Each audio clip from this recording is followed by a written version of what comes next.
네, 저는 어릴 적부터 교회를 다니고 또 성경을 보면서 은근히 좋았던 게 있습니다. 그게 뭐냐면 대체로 이 첫째 아들과 둘째 아들의 모습이 성경에서도 자주 비교가 되는 대목인데요. 제가 둘째 아들이거든요. 그래서 성경에는 첫째보다 결국에는 둘째 아들이 더 많은 복을 얻게 되는 것을 보면서 괜히 기분이 좋아지는 그런 묘한 기분이 있었던 것 같습니다. 저희 형을 사랑합니다, 저는. 네. 근데 이게 착각이죠. 이삭의 둘째 아들 이 야곱이 자기가 잘나서 잘 된 게 아니고 사기꾼임에도 불구하고 하나님의 은혜로 택하시고 또 긍휼을 베푸신 것이라는 것. 어릴 때는 제가 거기까지는 생각을 안 했으니까요. 오늘 본문도 둘째 아들이 결국 순종하는 모습을 보여주는데, 첫째는 말은 순종한다고 했는데 안 지켰어요. 그리고 둘째는 말은 안 하겠다고 했는데 순종을 하는 거죠. 그때 주님은 이 둘째를 두고 그나마 그가 아버지의 뜻대로 한 사람이다 라는 것을 암시하고 계십니다. 근데 이 말씀이요, 저를 포함해서 이 자리에 계신 모든 차남들을 격려할 수 없는 이유가, 특히 영어 성경을 참고하시거나 또 영어 성경을 만을 보시는 분들은 아실 겁니다. 첫째와 둘째가 뒤바뀌어 있거든요. 그러니까 첫째가 no 했다가 순종하고 둘째가 yes 했다가 불순종하는 역본들도 있어요. 그러니까 사본의 차이인 거거든요. 그러니까 중요한 거는 그러니까 내가 둘째니까 오늘도 좀 더 나은 것 같아, 이게 아니고 첫째냐 둘째냐가 중요한 게 아니라 오늘 말씀을 보면서 우리가 자녀로서 누구든 간에, 내가 첫째든 둘째든 셋째든 여섯째든 간에 하나님 앞에 내가 어떻게 반응해야 하는가라는 것이죠. 하나님 앞에서의 우리의 반응, 주님 앞에서 주님의 말씀을 단순히 예라고 긍정하는가, 이 자리에서 우리가 하나님의 말씀이 선포될 때 우리가 아멘 하지만 언제나 아멘이 여기서 우리의 입술에서 그치는 것은 아닌가, 이런 우리의 모습을 돌아보게 하는 말씀이 바로 오늘 본문입니다. 마태복음 21장은 예수님께서 유대 땅으로 들어가셔서 예루살렘과 이 베다니 쪽을 왔다 갔다 다니시는 그런 시기입니다. 십자가에 달려 죽으시기 전에 마지막 주간을 보내시는 시기였던 거죠. 근데 그렇게 예루살렘 근처다 보니까 자연스럽게 이 유대인들, 유대 지도자들과 논쟁을 하게 되는 건 불가피한 당연한 수순이었습니다. 6월절 기간이었기 때문에 이 순례자들이 절기를 지키려고 막 이 예루살렘에 모여들어요. 사람들이 엄청 많았던 시기였던 것이죠. 예수님께서 원래 사역 초기에는 자신이 하나님의 아들이라는 거, 자신이 메시아라는 것 그렇게 잘 드러내시지 않았습니다. 근데 이제는 그렇게 하지 않고 적극적으로 자신이 메시아이심을 드러내고 계신 거죠. 그래서 이 앞절에 보면은 성전을 강도의 소굴로 만든 자들을 책망하시면서 성전을 청결하게 하시는 장면들, 그리고 앞을 못 보는 자와 다리를 저는 자들을 고쳐주시는 장면들, 그리고 그 다음 날에도 성전에서 공개적인 장소에서 막 가르치고 하다 보니까 이 리더들과 대제사장들, 장로들, 이런 사람들과 논쟁이 붙게 되는 것입니다. 당신이 무슨 권세로 그렇게 가르치냐, 그렇게 따져 물었던 것이죠. 오늘 말씀은 그들의 도전 앞에 예수님께서 비유로 말씀하시는 이 연속된 비유 중에 첫 번째 비유인데요, 아버지가 포도원에 가서 일하라고 했을 때 첫째는 예 하고 하지 않았고, 둘째는 아니요 하고는 일하러 갔습니다. 예수님은 첫째와 둘째 중에 누가 아버지의 뜻대로 했냐라고 물으시죠. 직접 정답을 말씀하시기보다 의도적으로 당시의 종교 지도자들이 스스로 대답하게끔 하신 것입니다. 그들은 올바르게 대답을 하죠. 바로 둘째 아들입니다. 노라고 대답했지만 뉘우치고 순종한 아들, 그가 하나님의 뜻대로 행하는 자다라고 그들이 스스로 대답한 것이죠. 그렇게 대답을 함으로써 그들 스스로가 자신들을 정죄한 꼴이 되게 된 것입니다. 그들은 예하고 순종하지 않았던 자들이니까요. 먼저 부름을 받았다고 하는 유대인들과 이 종교 지도자들이 세례 요한과 또 예수님을 공격했고, 오히려 반대로 버림받았던 것 같았던 이 세리와 또 창녀들은 세례 요한을 거쳐서 예수님을 따르게 된 그 당시의 상황을 비유를 통해서 주님께서 드러내고 계신 것입니다. 이 말씀을 보면서 우리가 두어 가지 염두에 둘 것이 있는데, 먼저는 두 아들 중에 한 아들은 완전히 잘했다, 그리고 한 아들은 완전히 실패했다, 그런 식의 대조는 아니라는 것입니다. 둘 다 부족함이 있죠. 둘째가 아니라고 했다가 나중에 순종해서 나중에 순종한 게 잘한 것이지만 앞에 아니라고 한 것이 잘한 거라고는 볼 수 없는 것처럼 말이죠. 그러니까 독자인 우리들이 둘째 아들 보고 막 위안 삼으면서 그래 막 말만 번지르르하게 하면서 막 행동은 하지 않는 사람들 막 정죄하면서 그들보다 내가 낫지 그러면서 계속 노를 남발하는 우리들의 모습을 합리화할 수 없다는 얘기입니다. 수요 예배 때 말씀하셨었죠. 끝까지 노 하다가 마지막에 예 하고 천국 가는, 이게 극강의 효율이라고 말하죠. 죽기 직전에 단 몇 분을 투자해서 영원을 얻게 되는, 그게 최선의 삶이라고 생각하는 것. 그러니까 둘째가 칭찬받았다는 게 사실 그런 의미가 아니라는 거죠. 기본적으로 두 아들 모두 다 부족함이 있어요. 그리고 또 하나는 이 말씀을 보면서 지나치게 행위에만 포커스를 맞추게 될 가능성이 있다는 겁니다. 그러니까 그래서 안 된다는 거겠죠. 첫째는 행동을 안 했어. 둘째는 어쨌든 행동을 했어. 그래서 주님은 행동을 한 둘째를 칭찬하신 거야. 그러니까 우리도 행동해야 돼, 실천해야 돼 라는 말입니다. 이 말은 틀린 말은 아니죠. 행동의 차이가 부각된 것은 사실입니다. 그러나 중요한 것은 단순히 행동의 차이로만 모든 것을 말씀하시지 않았다는 것에 있다는 거죠. 그러면 왜 첫째 아들이 아니고 둘째 아들인가 하는 문제를 우리는 생각하게 됩니다. 행동의 차이가 전부가 아니라면 대체 뭐냐는 것이죠. 먼저 오늘 본문 28절 29절 말씀을 우리가 함께 읽어보도록 하겠습니다. 그러나 너희 생각에는 어떠하냐? 어떤 사람에게 두 아들이 있는데 맏아들에게 가서 이르되 예 오늘 포도원에 가서 일하라 하니 대답하여 이르되 아버지 가겠나이다 하더니 가지 아니하고. 첫째를 보면 포도원으로 가서 일하라고 한 아버지의 말에 아버지 가겠나이다 라고 대답합니다. 근데 원문을 보면 아버지라고 돼 있지 않고 주님이라고 돼 있어요. 주라고 돼 있어요. 그러니까 아버지를 주님이라고 얘기하죠. 주인이라고 얘기하죠. 마치 자신이 종이라도 된 양 정말 충성스러운 말로 충성스러운 태도로 가겠습니다 이렇게 얘기를 하는 겁니다. 이렇게까지 오버해도 되지 않아도 될 것 같은데 그렇게 하는 거예요. 뭔가 말은 정말 그럴듯하게 하는 거죠. 근데 행하지 않았다는 겁니다. 이 표현 자체가 나쁜 건 아니에요. 아버지를 정말 주님으로 받들면서 섬기는 태도 뭐가 안 좋습니까? 좋은 거죠. 말로 충성심을 강하게 표현했든 아니든 결국에는 정말 순종의 자리까지 나아가면 되니까요. 근데 문제는 그가 순종하지 않았다는 것, 그리고 계속해서 순종하지 않았다는 것에 있습니다. 과거의 구약시대 유대인들을 생각해 보시죠. 한 번이 아니라 그 불순종이 계속 반복됐습니다. 지속됐습니다. 그것을 생각해 볼 때 아버지를 두고 주여 라고 대답하는 이 첫째 아들의 진정성에 대해서 생각을 해보게 되죠. 한 번이 아니고 계속 반복된 그의 불순종 가운데에서 아버지 앞에 와서는 아버지가 명령하는데 주님 이렇게 하는 게 어때 보이세요? 과장이죠. 그렇게 부름으로써 아버지도 기만하고 자기 자신도 기만적인 상태 가운데 놓이게 되는 겁니다. 주여라고 하면서 충성심 가득한 표정을 가지고 정성스럽게 예라고 한 거를 자기는 순종했다고 생각을 하는 거죠. 왜요? 진심으로 했으니까요. 주님, 너무나 정성스럽게 충성스러운 마음으로 한 거예요. 근데 그렇게 한 것이 자기 자신을 도리어 기만한 일이라는 것입니다. 예의를 갖추고 최선을 다해서 진심으로 예라고 했다라고 말하면서 말이죠. 삶으로 순종하지 않은 상태에서 더 정성스럽게 얘기할수록 괴리감은 더 큰데 자신은 모르는 것이죠. 그러면서 우리가 그렇게 판단하게 됩니다. 그냥 단순히 이 사람은 행동이 없으니까 탈락, 이게 아니라 마음의 문제였구나 라는 것이죠. 계속되는 불순종 가운데서도 자신의 마음을 돌아보지를 않는 거예요. 마음의 문제라는 것, 마음이 없다는 것.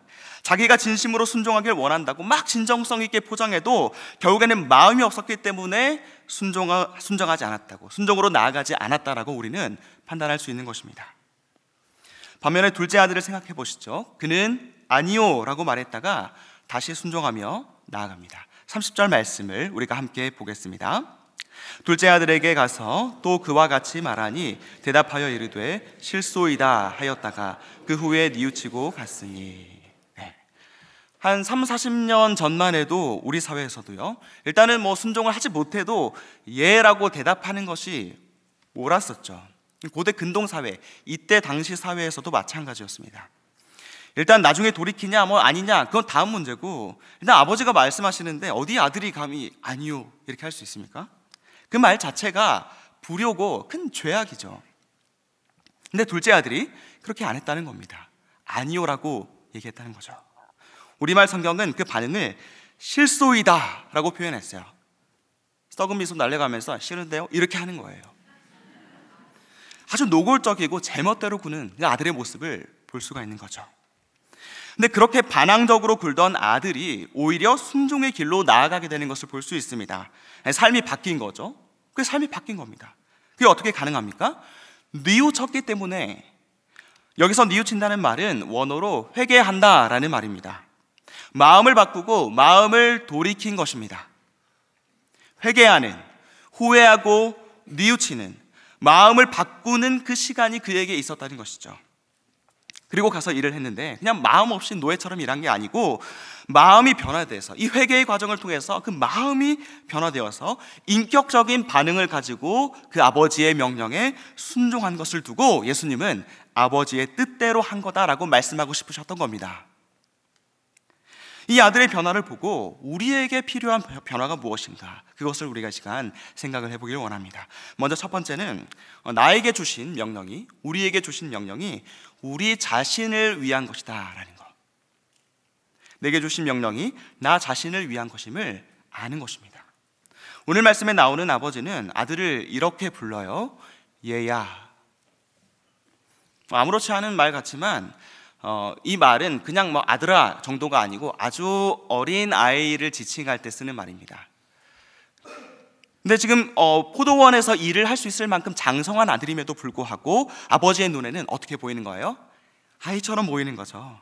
그래서 원문에 나오는 단어도 작은 아이를 부르는 단어로 얘야 이렇게 말하는 겁니다. 다 큰 자식인데 노년에 접어든 부모님께서 자기 자녀를 아이라고, 애라고 부르는 것처럼 말이죠.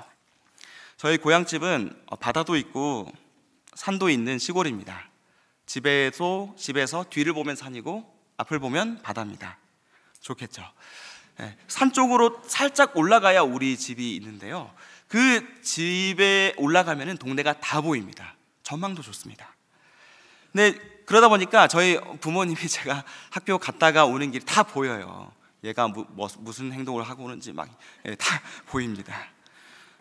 그래서 이 집 근처가 다 산이다 보니까 집 옆에 밭도 있고 풀도 막 무성하게 자라니까 봄, 여름, 가을, 초까지 다 어머니께서 항상 제가 집에 들어오기 전에 이렇게 밭에서 일을 하시든 풀을 매시든 그런 일을 하셨던 것 같아요. 근데 그때마다 제가 늘 기억하는 게 뭐냐면 초등학생 때뿐만 아니라 중학교 2학년, 3학년 그리고 대학교를 막 멀리 왔는데 가끔 대학교 왔다가 다시 이제 집으로 가끔 놀러 가는 날에는 항상 이렇게 말씀하시는 거예요. 이렇게 풀에서 이렇게 풀을 매시다가 갑자기 고개를 빼꼼 내밀고는 가장 사랑스러운 말로, 경상도 그 드센 환경에서도 그렇게 다정한 목소리로 미나 이렇게 제가 민이라고 불렸습니다. 집에서. 그게 잊혀지지가 않아요. 잊혀지지 않을 정도로 많이 들었던 거죠. 그렇게 쪼그리고 앉아서 2-3시간씩 일하는 게 쉽습니까? 근데 아들 오는 거 보고 온 힘을 다해서 일어나가지고 미나 이렇게 작은 소리로 속삭이시는 그 어머니의 목소리가 늘 저희 내리에 남아 있습니다. 왜 그렇게 하시는 것이죠? 사랑하니까. 제가 너무 사랑스러우니까요. 부모님 눈에는 사랑스러우니까요. 사랑해서 그렇게 부르는 거죠. 지금 생각해도 그 어머니의 말씀, 그 목소리를 들으면 지금은 안 하시지만 너무 좋아요. 오늘 본문에 나오는 아버지도 그냥 일부러 애 취급하려고 부르는 게 아니라 너무나도 예쁘고 너무나도 귀하고 너무나도 사랑스러우니까 그 아들을 향한 아빠의 사랑이 이렇게 표현된 거죠. 얘야. 이름은 안 나오지만 미나 이렇게 부르겠죠. 이걸 통해서 유추할 수 있는 거는 아버지가 정말로 사랑이 많으신 분이고 그 아들을 위해서라면 무엇이든지 할 수 있는 그런 아버지일 거라는 거예요. 그리고 아버지가 말합니다. 오늘 포도원에 가서 일하렴. 주인이 종을 부리듯 한 게 아니죠. 아버지가 아들을 사랑했습니다. 그리고 그 사랑을 담아서 말한 겁니다. 그리고 아버지가 이 포도원의 일을 맡겼다는 것은요, 그 아들에게 신뢰를 보내는 또 다른 사랑의 표현인 것이에요. 아빠가 할 수 있죠. 다 할 수 있죠. 종을 시킬 수 있죠. 그렇지만 이 포도원에서 하는 일은 온 가족이 다 관심을 기울일 만큼 중요한 일이고, 그러한 일을 한 아들에게 하라고 맡겼다는 것은 그만큼 그를 신뢰한다는 뜻이고, 그를 사랑하기 때문에 그 일을 맡긴다는 의미입니다. 그리고 내 포도원이 바로 너의 것이다 라는 것을 은연중에 말씀하는 것이기도 한 것이죠. 유산으로 받게 될 테니까요. 아버지의 것이 내 거가 될 거니까 아버지의 영광을 위해서 순종하며 행하는 이 일은 결국 나 자신에게도 유익하다라는 것을 인정하고 신뢰하고 나아가는 것이죠. 우리가 순종하는 많은 일들은 내가 하나님의 영광을 위해서, 하나님의 이름을 위해서 한다라고 하는 것 맞지만, 결국 그 일, 때로는 순종하기 어렵고 버겁고 힘들 때가 많은데, 그래도 그 순종이 결국에는 나를 빚어가요. 그 순종이 결국 나를 만들어가요. 자녀가 순종할 때 그 순종이, 물론 순종하면 저도 기분이 좋죠. 그렇지만 제 기분 좋으라고 순종하라고 하나요? 아니죠. 그 아이에게, 제 아들, 딸에게 유익하니까.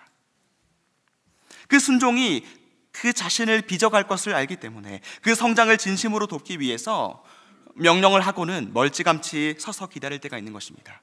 바로 도와줄 수 있죠. 그럼 일이 더 잘 되죠. 그렇지만 이 아이의 성장을 위해서, 이 아이를 진심으로 사랑하기 때문에, 바로 그 의도, 나를 사랑하시는 아버지가 나를 위해서 말씀하신다는 것, 아버지의 포도원이지만 거기서 일하는 것이 나에게 복과 유익이 되고 이 순종의 과정을 통해서 그것을 알아가게 하는 것이 결국 우리를 위한 하나님의 이 아버지의 사랑의 또 다른 표현인 것이죠.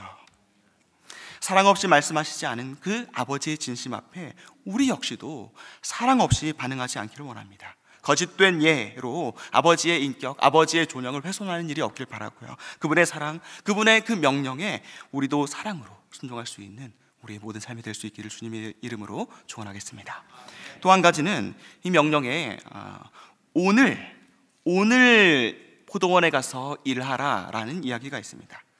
그러니까 오늘 즉시 순종하는 것이죠. 오늘 본문에서 아버지가 이 오늘 일하라고 했어요. 요즘에 이러면 굉장히 화를 내겠죠. 갑자기 찾아와가지고 오늘? 스케줄을 다시 정리를 해야 되니까. 아버지가 그렇게 얘기해도 요즘에는 무례하다고 생각하는 아들이 많을 것입니다. 물론 하나님께서 우리에게 일하실 때 그런 방식으로만 일하지는 않으시죠. 근데 분명히 마음의 준비를 좀 하고 뭔가 이 상황이 좀 나아지면 그때 가서는 좀 순종을 하고자 하는 의향도 있는데, 꼭 앞서서 먼저 순종하라라고 하나님께서 명령하실 때도 있다는 거예요. 소파에 누워서 이리저리 뒹굴면서 속으로 내가 한 3일 내로 순종한다 봐라. 3일 내로 순종한다, 말이 되는 소리일까요? 아닌 것이죠. 사람이 들어도 이상합니다. 근데 이러고 있는 나에게 하나님은 찾아오셔서 아니 3일 뒤가 아니라 이틀 뒤가 아니라 바로 지금 오늘 순종하라 라고 말씀을 하는 거예요. 3일 내로 순종한다, 내가 일주일 뒤에 순종한다 봐라, 이 말이 어색하게 들린다는 거는 이게 아니라는 걸 안다는 거죠. 지식이 있어요. 우리에게도 이게 아닌 거예요. 근데 알면서도 오늘 즉각 순종하는 건 또 부담스러워하는 것이죠. 여기서 즉시 순종한다는 것은 오만한 걸 얘기하는 건 아닙니다. 그래 내가 말이야 이제 한다면 하지 말이야, 이런 것을 말하는 게 아니에요. 두 아들 중에요, 순종이 쉽지 않다는 것, 순종하는 것이 정말 쉽지 않다는 것을 깨달은 사람은 둘째 아들입니다. 어렵다는 걸 알았어요. 언제요? No 할 때요. 불순종이 잘한 건 아니지만 적어도 주님께서 명령을 하셨을 때에 이 아버지의 이 명령이 무겁다는 것, 그 명령의 순종의 무게를 느꼈던 사람인 거죠. 그게 첫째 아들과 다른 겁니다. 첫째 아들은 그 명령을 무겁게 받아들이지 않았어요. 그냥 진정성 있는 대답이라고 하는 그 대답으로 예라고 한 것을 그는 순종이라고 착각했으니까요. 근데 둘째에게는 그 명령이 무거운 것입니다. 그 명령을 인격적으로 진실하게 마주해 본 거예요. 근데 마주해 보니까 도저히 안 되겠는 거예요. 싫은 거였죠. 그거를 진실하게 정직하게 고백하면서 불순종의 길로 가려고 했던 겁니다. 근데 이 사람이 회개하고 돌아와서 순종하려고 하면은 어떤 생각을 하게 될까요? 갑자기 막 우리가 불순종하다가 회개하고 돌아오면 명령이 줄어듭니까? 명령이 가벼워지나요? 아니죠. 하나님의 명령은 객관적으로 그대로 우리에게 주어져 있어요. 여전히 똑같습니다. 근데도 그 무게가 있음에도 불구하고 그 말씀에 순종하고 싶어 하게 되죠. 이게 회개한 사람의 특징이라는 겁니다.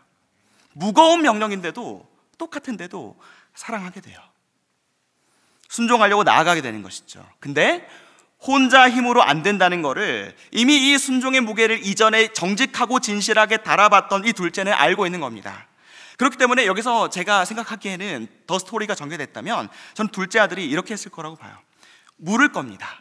순종하고 싶어요. 근데 어떻게 하는지 모르겠어요. 어려워요. 가르쳐 주세요. 이렇게 아버지를 의지할 거란 얘기입니다. 뿐만 아니라 이 포도원이 누구의 것입니까? 내 거가 아니고 하나님, 아버지의 것이기 때문에 내 방식이 아니라 아버지의 방식대로 읽어야 한다는 것을 알기 때문에 결국에는 아버지를 의지하면서 아버지와 동역하는 자리로 나아가게 되는 것이죠. 그렇게 순종하지만 동시에 의존하는 거예요. 그러한 삶으로 바뀐다는 것입니다. 회개가 우리를 그렇게 변화시킨다는 것이죠. 기다려보고 시일을 보고 상황을 보고 하겠다라는 것은 결국에는 내가 하겠다는 거예요. 내가 할 수 있을 때를 볼까? 간을 보고 그렇게 될 때 순종하려고 하는 것이죠. 근데 그건 순종이 아니고 그냥 자기가 될 때 하는 겁니다. 근데 오늘 즉시 순종해야 한다는 것을 아는 사람은 자기 힘에 한계가 있다는 사실을 알고 매일의 삶 속에서 아버지께 나아가지 않을 수 없다는 걸 알아요. 즉시 순종하고자 하는 사람에게 주어지는 바로 이 유익은 그래서 하나님께 나아가서 하나님의 임재를 누리는 거예요. 이 하나님의 임재의식, 이 임재의 감각을 가지고 살아갈 수 있게 되는 것이죠. 그렇죠? 하나님께 나아가기 때문에. 어떤 목사님께서 이런 말씀을 하신 적이 있습니다. 하나님과 더 많은 시간을 보내지 않으면서 하나님이 원하시는 것을 할 수 있다고? 그렇지 않나요? 우리는 숱하게 하나님의 일을 한다라고 이야기합니다. 하나님의 역사를 나도 함께 한다라고 이야기합니다. 하나님의 일을 위해서 헌신한다고 말합니다. 근데 정작 그 일을 계획하시는 하나님과 시간을 보내지는 않는 경우들이 많다는 것이죠. 하나님과 시간을 같이 함께 보내지 않는데 하나님의 뜻을 어떻게 알죠? 그 일이 하나님의 일이라는 것을 어떻게 알죠? 그분이 뭘 원하시는지 어떻게 알겠습니까? 그런 거죠. 우리가 막 의협심이나 사명감에 불타는 건 좋은데 그게 우리를 과대망상으로 몰아가게 놔둬서는 안 된다는 것입니다. 주님과 같이 시간을 보내지 않았으면서 주님의 일을 위해서 헌신한다는 것은 있을 수 없기 때문인 것이죠. 그래서 오늘 즉시 매일의 삶에서 순종하고자 할 때에 우리에게 반드시 필요해지는 것은 하나님의 도움입니다. 하나님의 은혜입니다. 그래서 하나님과 동행하고 싶고 하나님께 나아가서 진정한 하나님의 뜻이 무엇인지 그리고 그 뜻에 순종할 수 있도록 하는 그 동력이 하늘로부터 주어진다는 사실을 알고 하나님께 더 깊이 나아가는 것, 은혜를 구하는 것, 바로 그 삶이 오늘 즉시 순종하고자 하는 삶에 나타나는 열매라는 것입니다. 근데 이 과정에서 우리에게 생기는 일이 뭐냐면 돌이키는 거예요. 그러니까 뭐 이미 돌이켰죠, 둘째 아들도. 근데 이게 처음에만 돌이킨다는 것이 아니고 계속해서 돌이킨다는 겁니다. 이게 세 번째입니다. 둘째 아들이 처음 순종으로 변화될 때 이 회개라는 것이 필요한 것이기도 했지만 그의 매번의 삶에서 사실 이 돌이킴이 필요했습니다. 시편 119편 59절 말씀을 제가 읽겠습니다. 내가 내 행위를 생각하고 주의 증거들을 향하여 내 발길을 돌이켜 싸우며. 다윗의 기도인데 정말 오늘 본문에 나오는 둘째 아들이 했을 법한 그 기도가 이 말씀 같아요. 내가 내 행위를 생각하고, 그러니까 나 자신을 돌아보는 것이죠. 그리고 주님의 증거들, 주님의 말씀을 향해서 내 발길을 돌이킵니다 라고 합니다. 우리는 날마다 주님 앞에 마음을 돌이켜서 나아가야 돼요. 왜냐하면 우리 마음이라는 게 안 보이거든요. 그러니까 매일 순종하기 위해서 내 마음을 점검하지 않으면 내 마음이 어디로 가 있는지 몰라요. 그래서 우리가 하나님에게서 멀어지고 있고 영적으로 물러나고 있는데 그런 일들은 물론 우리가 알아차릴 때도 있고 또 뭔가 우리가 의식할 수 있는 그런 방식으로 나타날 때도 있지만 그렇지 않는 경우가 더 많다는 것입니다. 어찌저찌 살고 뭐 할 거 다 한다고 생각했는데 나중에 보니까 하나님과는 냉담해져 있는 나 자신의 모습을 보게 되는 거죠. 그러니까 순종하는 삶의 특징은 즉시 순종하기 위해서 하나님 앞에 나아가는데 어떤 식으로 나아가냐 하면 늘 회개하는 삶을 가지고 주님 앞에 나아가는 거예요. 순종을 갈망하면 그렇지 못한 자신을 뉘우치고 주님 앞에 나아가게 돼 있습니다. 새롭게 결심하고 결단하고 계속 매 순간 그렇게 살아가는 게 힘든 게 뭐냐면, 내가 나중에도, 아니 지금 이 순간 이후에도 바로 넘어질 것을 알기 때문이에요. 근데 왜 순종해? 어차피 넘어지는데. 이런 생각이 우리를 시험에 들게 만들죠. 둘째 아들이라고 안 그랬겠습니까? 분명 넘어져요. 한번 회개했다고 해서 다 되는 게 아닙니다. 그리고 다시 일어나요. 또 넘어지고 또 일어나고, 또 넘어지고 또 일어납니다. 그런 아들을 보는 아버지의 마음이 어떨 것 같으세요? 우리 입장에서는 넘어질 거 아니까 이렇게 그냥 순종하기로 결단 안 하는 게 낫겠다, 이런 생각이 들 수도 있어요. 근데 그럼에도 불구하고 아버지의 뜻을 사랑하고 아버지의 뜻대로 행하고 싶어 하는 그 아들을 볼 때에 아버지의 마음이 어떻겠습니까? 버려요? 안 되네? 버려요? 아니죠. 자주 넘어진다고 해서 내치지 않습니다. 넘어질 때마다 또 일어서고, 넘어질 때마다 또 일어서는 그 아들을 보면서 긍휼이 부릴 듯 일어나는 것이 아버지의 마음일 것입니다. 하나님도 우리를 그렇게 보시는 거예요. 한번 거듭나서 회심해서 하나님 자녀가 되었으니까 이제 하나님을 위해서 살려고 해보고 믿음으로 전인격적으로 헌신을 해보려고 하는 우리의 마음을 보시는 거예요. 그런 우리의 마음, 순종하고자 하는 그 마음이 뭐죠? 시편 119편 112절 말씀에 이렇게 되어 있습니다. 내가 주의 율례들을 영원히 행하려고 내 마음을 기울였나이다. 그러니까 매일매일 순종하는 건 맞는데, 매일매일 순종하는 내 마음의 기저에 깔려있는 소망은 내가 영원히 순종하고 싶은 마음인 거예요. 영원히 행하려고. 이게 가능한 일입니까? 오늘 하루도 제대로 순종 못하는데 영원히 행한다고요? 다윗의 간절한 갈망을 엿볼 수가 있는 것이죠. 하나님을 만나서 하나님의 자녀가 되면은 누구나 이런 갈망을 가지게 된다는 거예요. 내가 내일 넘어질 수 있다는 것을 알아도 그래도 오늘 돌이켜 순종하고자 하는 이유는 그 순종에 대한 갈망이 이미 영원까지 뻗어 있기 때문이에요. 내일 넘어져도 좋아요. 나는 영원히 순종할 갈망이 있으니까. 그 강한 열망 때문에 넘어지고 또 넘어져도 다시 내 마음을 기울였나이다. 내 마음을 기울였나이다. 끊임없이 마음을 기울여서 주님께서 우리에게 허락하신 그 말씀에 순종하는 그 순종의 길로 가고자 하는 것이죠. 그 과정에서 깨닫는 바가 무엇입니까? 내가 자꾸 넘어지는데 자꾸 일으켜 주세요. 하나님이 계속 놓지 않고 계신다라는 사실.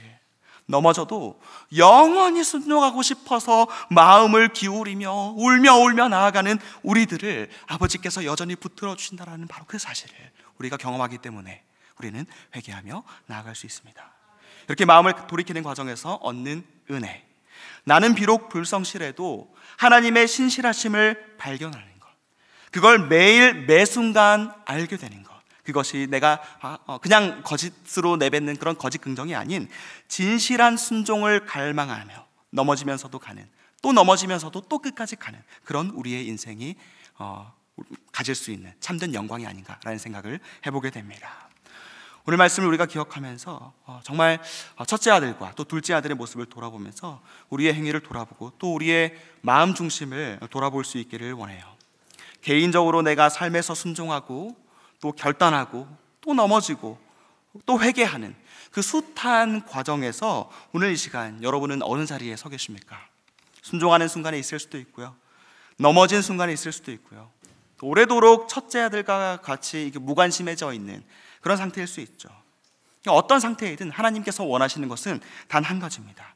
우리가 하나님을 사랑하기에 영원히 순종하기를 갈망하는 그 진실한 마음, 영원히 순종해야겠기에 영원히 주님과 동행하고 싶은 그 마음, 그 한 가지 마음을 우리에게 원하신다는 거죠. 공동체적으로도요, 교회적으로도 또 이런 우리의 마음을 돌아보게 되는 순간들이 참 많습니다. 특히 세례를 앞두고 계신 분들이 계실 텐데 나는 정말 아멘 혹은 예 이런 걸 공허하게 던짐으로써 이 시간을 낭비할 것인가, 이 시간을 무의미하게 보낼 것인가, 아니면 정말로 이렇게 둘째 아들처럼 회개하고 돌아온 아버지의 은혜 앞에 고개를 들 수 없었던 그 세례와 같은 마음을 가지고 주님의 긍휼을 깊이 갈망하면서 세례 문답에 또 세례를 참여하는 모든 과정 가운데 아멘 예 하고 믿음의 순종으로 나아갈 것인가. 또 임직을 위해서 기도하고 있는 이 계절 가운데에서 정말 하나님의 포도원으로 대변되는 이런 우리 교회를 위해서 또 주님의 나라를 모형적으로 보여주는 이 이 나라가 정말 이 공동체 가운데, 이 현장 가운데, 이 예배 가운데 날마다 침투하기를 원하는 그런 갈망이 있다면 그 일에 누군가가, 또 내가 그렇게 귀히 쓰임받기를 원하며 순종하는 마음으로 함께 기도하며 나아갈 수 있기를 원합니다. 그리고 무엇보다 기도하는 이 시간에 정말 그냥 하나님 내 얘기 들어주세요, 이런 시간으로만 끝나는 것이 아니라 하나님 앞에 진정으로 순종하는 그런 시간이 되었으면 좋겠습니다. 예수님께서 이렇게 말씀하셨죠. 너희가 내 안에 거하고 내 말이 너희 안에 거하면 무엇이든지 원하는 대로 구하라. 그리하면 이루리라. 주님의 말씀이 우리에게 거하고 그 말씀이 우리에게 거하는 우리 자신이 하나님 앞에 올려드리는 기도가 될 때 하나님께서 원하시는 기도가 될 수 있고, 그 기도가 하나님께서 이루시는 기도가 될 수 있다는 이야기입니다. 바로 그렇게 이 기도 신실히 응답하셔서 순종의 기쁨을 주실 그 주님을 깊이 만나는 오늘 이 밤이 될 수 있기를 주님의 이름으로 축원합니다.